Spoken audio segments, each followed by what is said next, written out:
อืมเอวังโอโตนี่แหละอาจารย์นายวันนี้ก็หักเป็นวันดี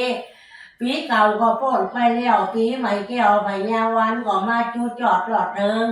พ่อปกครองได้ชานองวงวายตกแต่งนอกนามายังมีบุพาราชาดวงดอกข้าวตอกดอกไม้และลำเตียนเข้ามือชงปล่อยมาชูมาคาละว่ายังคงตัวอีแม่ก็หักเอาแล้วอยู่ก็มีใจไปก็มีโชคมีลาภข้อได้ก็อย่ามาปานเจ็บป่วยไข้ก็อย่ามาปานได้อยู่สำล้านไปจอยมีเงินคำร่างเจจางว่าโลกบกบางจักเด้ออยู่จู่เมื่อแจ้งเจ้าอายุร้อยชาวของเก่าพระบาจาก้ามจูวันราชศาสนาไปใจอย่าได้กาดได้กาแต่งแต่ดีหลีจะปีติโยมีวัชันโตจะปาโลโกมีนาจันโตมาเต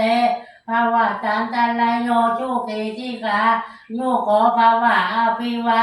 ตานาจานิจีนิจังมุทาปัจจานิโนจัตตาโลธรรมาวัฏันติอายุวันโนสุขังปลังอยู่ดีมีสุข